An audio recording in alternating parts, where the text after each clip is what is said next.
तो दोस्तों एक डॉक्टर होते हैं जो कि भाई अपनी क्लिनिक वगैरह चलाया करते थे और कई सारे हॉस्पिटल में मरीजों को देखने जाया करते थे। और अब भाई डॉक्टर हैं तो वो बिज़ी तो रहेंगे ही। अब इधर पर जो वो डॉक्टर थे तो एक दिन क्या होता है कि उनका भांजा आता है। भांजा जो कि मेडिकल की तैयारी कर रहा था, वो भी डॉक्टर बनना चाहता था।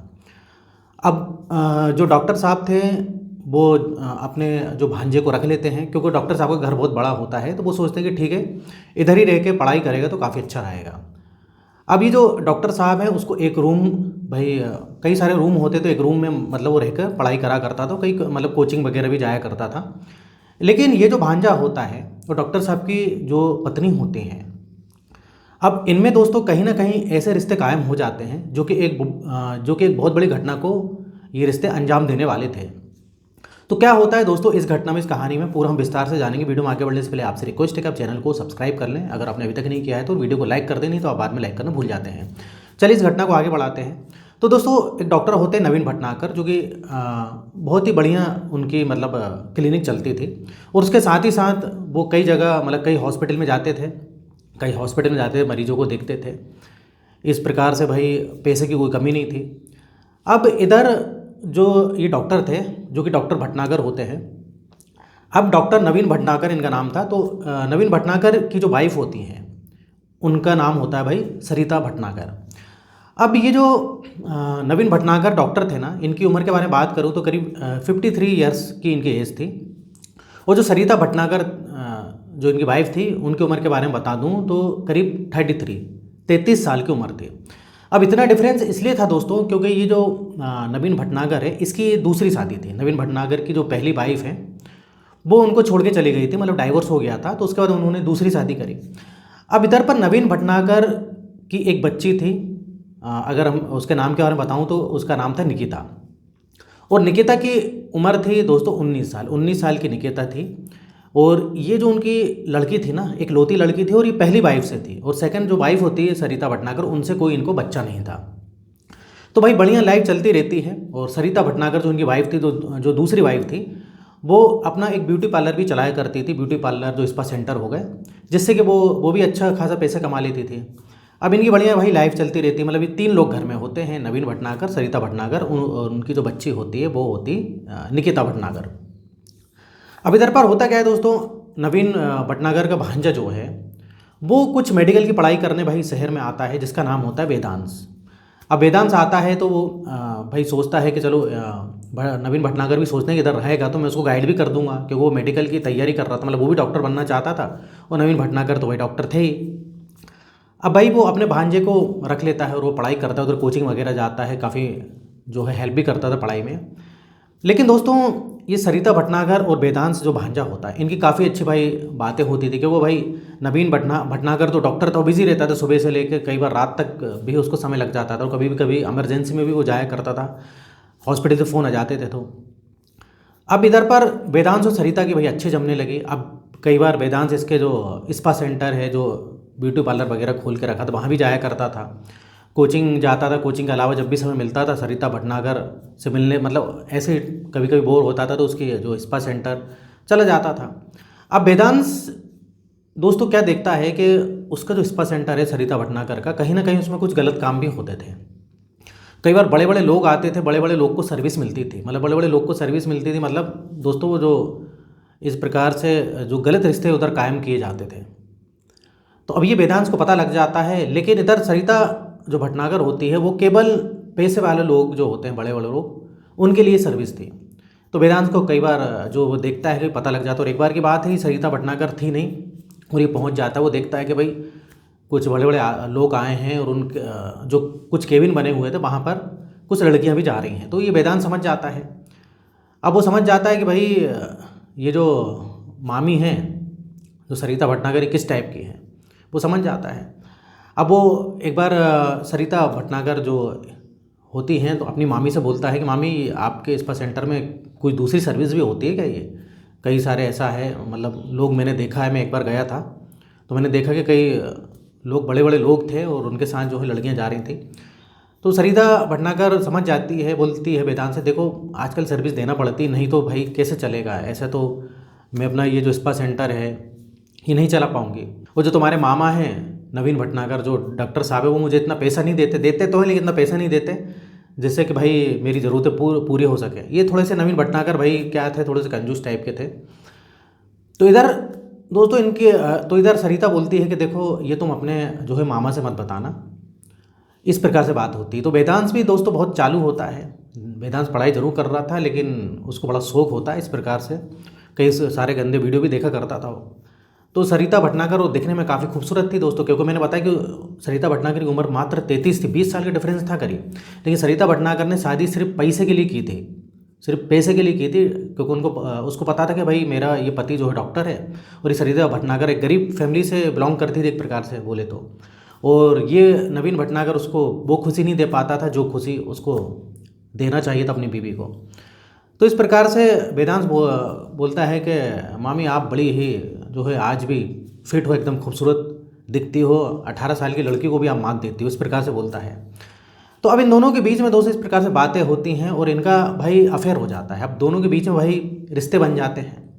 अब सरिता भटनागर जो होती है उसको काफ़ी मज़ा आता है वेदांश के साथ इस प्रकार से भांजे के साथ करने में। अब इधर भाई वेदांश भी काफ़ी खुश, वेदांश तो आया था भाई पढ़ाई करने के लिए, लेकिन इधर कोई दूसरी पढ़ाई करने लगा। इन दोनों के बीच अफेयर हो जाता है और काफ़ी इनको मज़ा आता है।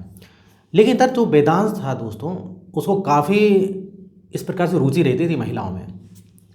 अब एक बार की बात है दोस्तों, होता क्या है कि निकिता घर पे अकेली थी, और जब निकिता घर पे अकेली थी तो वेदांश भी घर पे था। अब वो देखता है कि कोई लड़का आया है और निकिता से मिलने आया और वो कमरे में घुस गया है। अब इधर वेदांश भी इतना पागल तो था नहीं, उसको पता है कि कोई लड़का आता है, वो कमरे में अंदर जाता है और दरवाज़ा लॉक कर लेता है तो क्या हो रहा है। अब निकिता का वो बॉयफ्रेंड होता है दोस्तों, बॉयफ्रेंड होता है जिससे कि वो प्यार मतलब भाई करती थी, प्यार करती थी तो आपसी सहमति से लोग संबंध वगैरह ही बनाते, तो ये सब वेदांश को पता लग जाता है। और वेदांश जो देखता है निकिता भी काफ़ी खूबसूरत थी भाई दिखने में। अब निकिता जो है भाई सरिता भटनागर की तो वैसे मतलब सगी बेटी तो थी नहीं। अब एक बार की बात है दोस्तों, ये निकिता को जो है कुछ उसके पास जाता जब निकिता अकेली थी, और जब अकेली थी तो उसके गले में कुछ हाथ वगैरह डाल लेता जब वो बगल में बैठी थी। तो इधर निकिता विरोध करते बोलती ये क्या कर रहा हो तुम, गले में हाथ क्यों डाल रहा हो। तो इस प्रकार से निकिता उससे बोलती है। तो वेदांश बोलता है अरे क्या हो गया, ये सब चलता है, वैसे भी तुम्हारा जो बॉयफ्रेंड आता है मुझे पता है कि तुम्हारा बॉयफ्रेंड और अंदर कमरे में तुम क्या करते हो, तो क्यों ना भाई हम भी वो सभी करें, इस प्रकार से निकिता से बोल देता है। निकिता को इधर काफ़ी गुस्सा आती है, निकिता उसको भाई चिल्ला देती है, डांट देती है और बोलती है कि देखो आज के बाद तुम कुछ अगर ऐसा बोलोगे तो मैं अपने पापा से कंप्लेन कर दूँगी, और वो मेरा बॉयफ्रेंड है, मैं उससे शादी करूँगी, मेरा जो होगा तो होगा, लेकिन तुम जो ये हरकत कर रहे हो ना तो मैं इस घर से निकलवा दूँगी, मैं अपने पिताजी को सारी चीज़ें बता दूँगी, और वो मेरा बॉयफ्रेंड है, मैं उससे शादी करूँगी, मैं कुछ भी करूँ।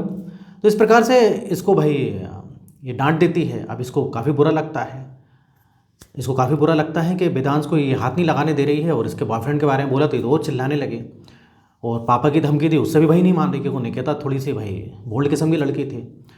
अब इसने भाई साफ साफ मना कर दी और उसने बोला कि आज के बाद तुम मुझसे बात मत करना, नहीं तो तुम सोच लेना तुम्हारी पापा से कंप्लेन करूँगी या फिर पुलिस से कंप्लेन करूँगी अगर तुमने मुझे इधर उधर टच किया तो। क्योंकि इधर उधर दोस्तों टच करता था ये उसको। तो निकिता समझ गई कि वेदांश क्या चाहता है, किस प्रकार का आदमी है।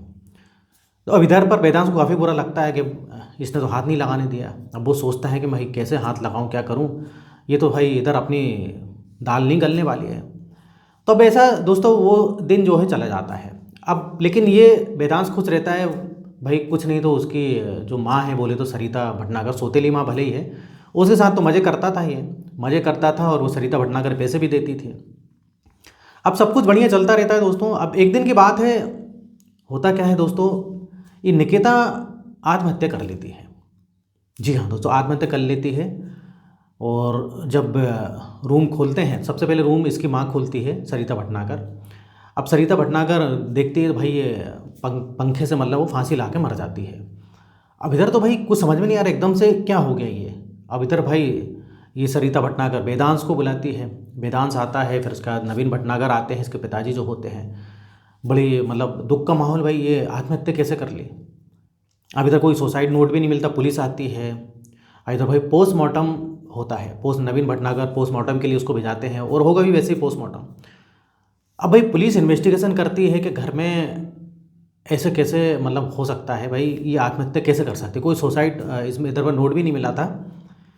अब इधर समझ में नहीं आता है कि भाई ये चक्कर क्या है। पुलिस जब इनसे पूछती है घर पे कौन कौन था, तो घर पे दोस्तों इसकी माँ सरिता भटनागर और वेदांश ही होते हैं। तो वो बोलते हैं कि हमको नहीं पता इसने आत्महत्या क्यों कर ली, हमको तो कुछ पता ही नहीं। जब भाई बहुत देर तक इसने दरवाज़ा नहीं खोला तो देखा, हमें धक्का दिया तो दरवाज़ा खुला हुआ था और ये पंखे से भाई लटक के आत्महत्या इसने कर ली थी। अब ये सबके समझ में नहीं आ रहा है कि इसमें आत्महत्या क्यों करी। अब इधर ये जो वेदांश से जब पूछा जाता है तो वेदांश बोलता है कि पता नहीं, हो सकता है कि इधर एक इसका दोस्त आता था, हो सकता है उसके साथ कोई लड़ाई वगैरह हुई हो, भाई इसका एक बॉयफ्रेंड था, ऐसा वेदांश बताता है।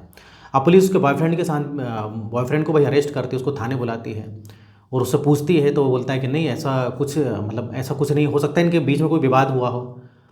तो अब पुलिस को छोड़ देती, कुछ ऐसे सबूत तो मिलते नहीं, तो पुलिस को छोड़ देती उसके बॉयफ्रेंड को।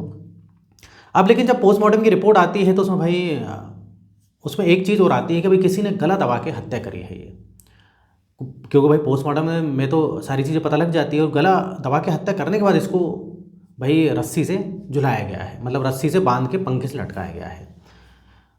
अब इधर पुलिस तो दोस्तों ऐसा तो नहीं पुलिस बेवकूफ़ होती है, पुलिस सोचती है कि भाई ये चक्कर क्या है, क्योंकि पोस्टमार्टम की रिपोर्ट में ये आता है और जो कातिल होता है, कातिल को लग रहा था कि भाई आत्महत्या की, लोगों को लगेगा कि भाई आत्महत्या कर ली इसने, कातिल को ऐसा लग रहा था। अब इधर पर पुलिस को कहीं ना कहीं इस वेदांश पे डाउट होता है। देखो सरिता भटनागर तो उसकी माँ थी, भले वो सौतेली माँ हो। वेदांश को ये पकड़ के लाते हैं, और वेदांश को पकड़ के लाते हैं उसका कारण ये था दोस्तों, क्योंकि वेदांश के मोबाइल में कुछ गलत वीडियो, गंदी वीडियो भी मतलब जो है पुलिस देखती है। जब उसका मोबाइल जब्त करती है तो कहीं ना कहीं कुछ ना कुछ पुलिस को शक भी होता है। और जब वेदांश से अच्छी पिटाई की जाती है उसकी, क्योंकि वेदांश को के ऊपर पुलिस को शक था पूरा, क्योंकि बाहर से आया है, उसके मोबाइल में ये जो इस प्रकार की जो भाई वीडियो पाई गई थी, तो इधर कहीं ना कहीं पुलिस को डाउट तो होता है। क्योंकि पुलिस क्या होता है दोस्तों, मोबाइल सबके जब्त कर लेती है, मतलब सरिता भटनागर का भी मोबाइल देखती है, वेदांश का भी मोबाइल जो है कब्जे में लेती है, और इनका मोबाइल बाद में देती है। यहाँ तक कि जो नवीन भटनागर का मोबाइल ही पुलिस ले लेती है, क्योंकि पुलिस को कहीं ना कहीं जो है लग रहा था कि भाई मोबाइल से कुछ मिल सकता है। पहले तो कॉल डिटेल्स निकलवाई थी, कॉल डिटेल्स कुछ पता नहीं लगा, लेकिन इधर वेदांश से हालांकि वो वीडियो डिलीट कर दी थी, लेकिन फिर भी भाई पुलिस को कुछ ना कुछ तो पुलिस को डाउट रहता ही है। तो इधर पुलिस को जो वीडियो मिलते हैं, हालांकि पुलिस को ऐसे कुछ चीज़ नहीं मिली थी, लेकिन वो वीडियो जो मिले तो कहीं ना कहीं पुलिस को लगता है कि हो सकता है कि ये निकिता के साथ कुछ गलत काम करने की कोशिश की हो और इसी ने गलत दबाया हो। तो जब भाई उसकी पिटाई की जाती है तो वेदांश पूरा मामला को उजागर कर देता है। अब जब वेदांश सारी चीज़ें बताता है तो सबके होश उड़ जाते हैं। हुआ क्या था दोस्तों, वेदांश सरिता भटनागर के साथ इस प्रकार से जब संबंध बना रहा था, उस समय निकिता नहीं थी, मतलब उस समय जो है निकिता अपने रूम में रही थी। लेकिन गलती से ये क्या होता है दोस्तों, ये दरवाजे की कुंडी लगाना भूल जाते हैं। अब इसको लगता है भाई माँ का कमरा है, जब माँ का कमरा है दरवाज़ा खुलती है तो तुरंत दरवाज़ा खुल जाता है और देखती है कि भाई वेदांश और उसकी माँ जो होती है सौतेली माँ सरिता भटनागर, ये भाई गलत स्थिति में है और गलत काम कर रहे हैं। अब इधर इसको काफ़ी गुस्सा आ जाती है। निकिता सोचती है कि यार मेरे पिताजी कितना भरोसा करते हैं अपनी वाइफ पर, और ये ऐसा कर रही हैं, और मेरी जो भी है तो ये मेरी माँ। अब निकिता को गुस्सा आता है और निकिता बोलती है कि ये वेदांश जो है इसने मेरे साथ भी वही इस प्रकार से गलत काम करने की कोशिश कर रही थी, और माँ तुम्हारे साथ भी, तुम भी जो है शामिल हो, मैं पिताजी को सारी चीज़ें बताऊंगी, रुक जाओ मैं पिताजी को बताती हूँ कि तुम दोनों मिलके क्या कर रहे हो। अब जब इस प्रकार से बोलती है तो इधर भाई इनके बीच वाद विवाद पड़ता है। इधर सरिता भटनागर बोलती है कि अरे अब नहीं, वो गलती हो गई, तुम मत बताना, अपने पिताजी से मत बताना, नहीं तो बड़ी दिक्कत हो जाएगी। लेकिन इनके तो बोलती नहीं, ये वेदांश ने मेरे साथ भी हरकत करने की कोशिश करी थी, मैं इसको छोड़ूंगी नहीं। अब इसी बीच में दोस्तों क्या होता है कि सरिता भटनागर को काफ़ी गुस्सा आती है, उसको थप्पड़ा मार देती है, किसको, अपनी बेटी को।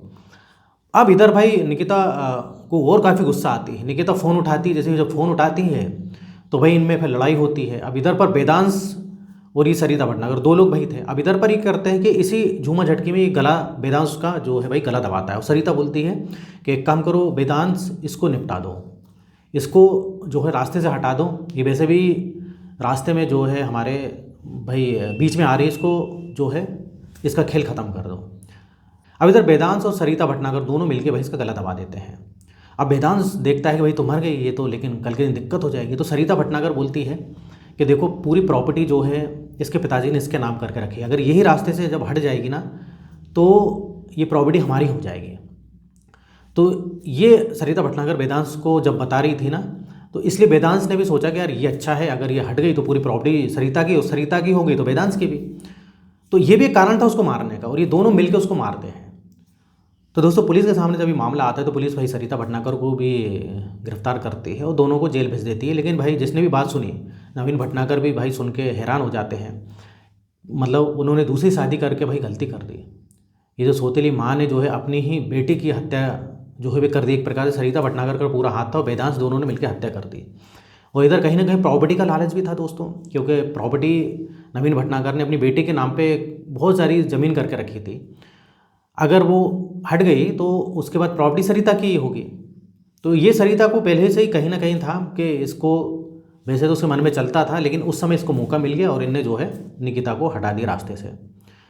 तो इस प्रकार से दोस्तों ये मामला था। और इधर जो है भाई इस प्रकार से कई घटनाएं होती हैं प्रॉपर्टी के लालच में भी, और इस प्रकार से अफेयर जो लोगों का हो जाता है उसमें भी। तो इधर गलत काम का वैसे तो गलत नतीजा होता ही है। दोनों फिलहाल जेल में हैं। तो इधर दोस्तों मेरा कहानी या घटना सुनाने का उद्देश्य किसी का दिल दुखाना नहीं है, ठेस पहुंचाना नहीं है, बल्कि आपको सतर्क करना है। इस प्रकार से भाई प्यार, मोहब्बत, अफेयर, पैसा, इसमें किसी न किसी की जान चली जाती है। तो उसमें सतर्क रहना आपको बहुत ज़रूरी है। उधर किसी भी भरोसा हम कर नहीं सकते आज की डेट में। तो इधर होता है वीडियो खत्म। पसंद आए तो वीडियो को लाइक करिए, और अगर आपने अभी तक चैनल को सब्सक्राइब नहीं किया है तो चैनल को सब्सक्राइब कर लें। तो फिर मिलेंगे नेक्स्ट वीडियो में, और यहाँ तक वीडियो देखने के लिए, बने रहने के लिए आपका बहुत बहुत धन्यवाद।